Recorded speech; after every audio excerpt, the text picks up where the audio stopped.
Assalamualaikum warahmatullahi wabarakatuh. Saya ucapkan selamat datang di materi Wawasan Wiyata Mandala bersama saya Bayuansyah Nargentika. Saat ini saya mengajar mata pelajaran bahasa Inggris dan mata pelajaran bahasa Jepang. Tetapi tahun ini kebetulan saya diberikan tanggung jawab untuk mengajar bahasa Inggris untuk kelas 10. Jadi, sampai ketemu nanti di kelas ya. Nah, mungkin kalian bertanya-tanya, apa sih wawasan Wiyata Mandala? Nah, wawasan Wiyata Mandala adalah pemahaman dan pengenalan terhadap sekolah yang merupakan lingkungan pendidikan dan pembelajaran. Segala informasi mengenai fasilitas, sarana, dan prasarana, habit atau kebiasaan, dampak, hubungan antara tenaga pendidik, siswa, maupun dengan masyarakat sekitar. Sekali lagi, saya ucapkan selamat datang siswa-siswi baru SMK Aliklas Pondok Gede. SMK Aliklas Pondok Gede mempunyai visi unggul dalam akhlak mulia dan terdepan dalam prestasi.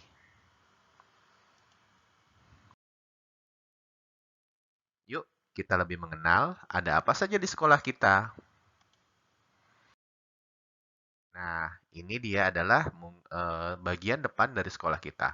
Mungkin kalian sudah pernah lihat ya, ataupun tahu, karena pada saat pendaftaran pasti kalian datang ke sini. Kita nonton video yuk.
Assalamualaikum warahmatullahi wabarakatuh.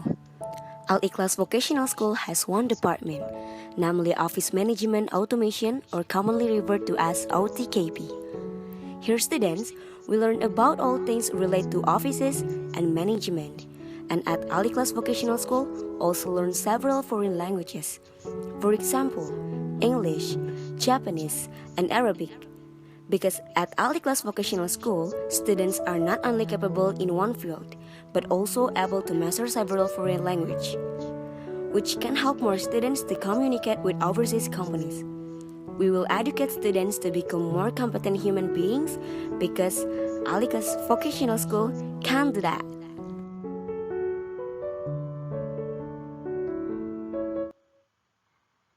Gimana? Keren kan videonya?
Berikut adalah fasilitas, sarana, dan prasarana yang terdapat di SMK Liklas.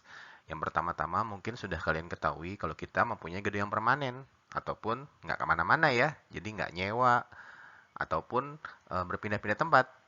Lalu, mungkin kalian belum tahu atau belum lihat bahwa kita juga punya ruang perpustakaan. Lalu juga ada laboratorium komputer. Adanya letaknya di lantai 3. Lalu juga ada ruang praktek kantor, di mana di jurusan OTKP kalian bisa belajar mempraktekkan apa yang telah kalian pelajari dengan situasi perkantoran. Lalu seperti kalian ketahui juga kita punya lapangan olahraga loh. Cukuplah buat kita semua. Lalu berikutnya di seberang sekolah kita punya masjid. Lalu di samping kita juga punya kantin. Dan juga sekolah dilengkapi dengan fasilitas WiFi loh.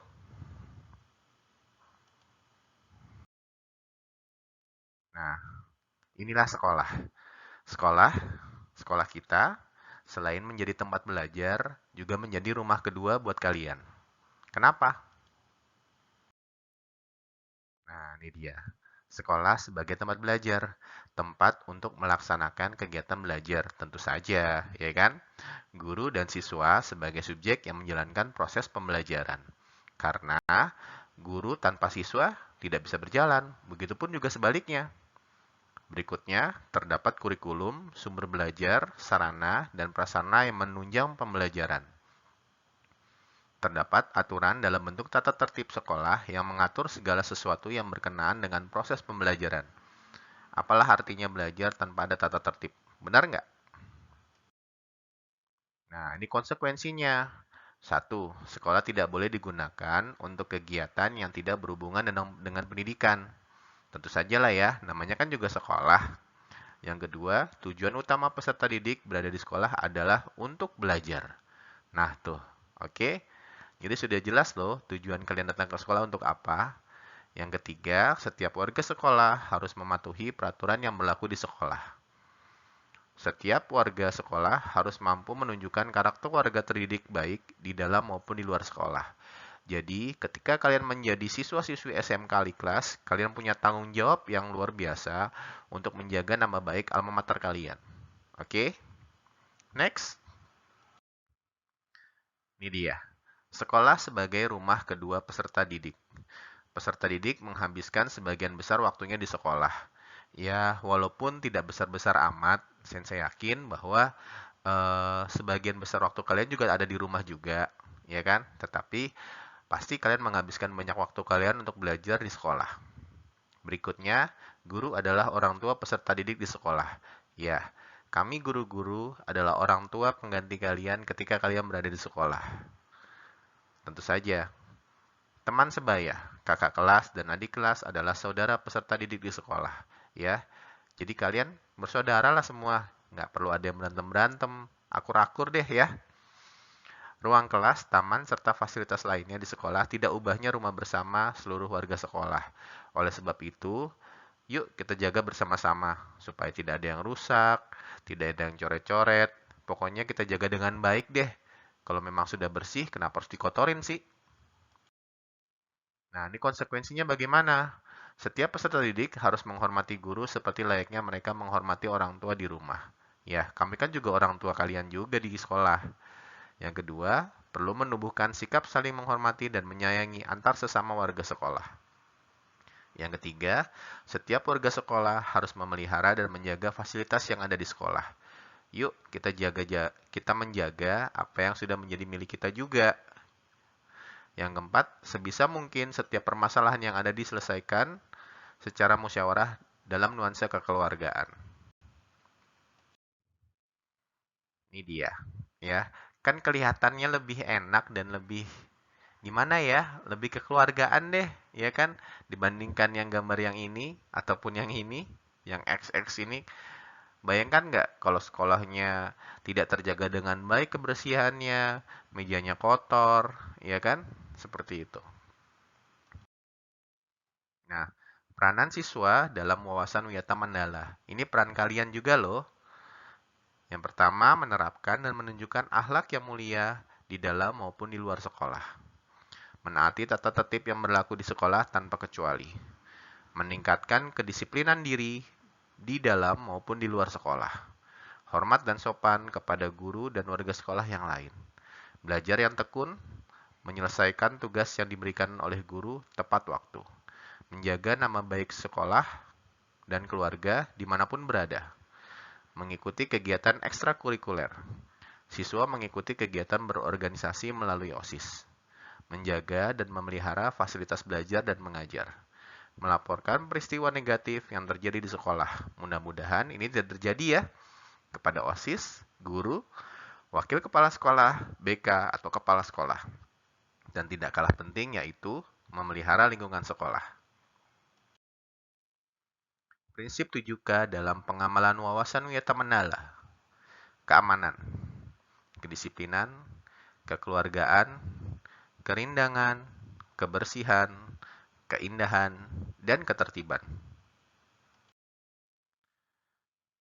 Keberuntungan terjadi ketika kesiapan bertemu dengan kesempatan. Maka dari itu, persiapkan diri dengan sebaik-baiknya dan manfaatkan segala kesempatan yang ada. Jangan pernah berhenti untuk mencoba karena pengalaman adalah guru yang terbaik. Jadi jangan pernah takut salah ya. Pokoknya coba terus. Karena percaya nggak, kegagalan adalah pengalaman yang terbaik juga loh. Jadi jangan khawatir untuk gagal. Terus yang penting terus mencoba, mencoba dan mencoba. Oke, sekian dari saya. Terima kasih. Assalamualaikum warahmatullahi wabarakatuh. Sampai ketemu di kelas.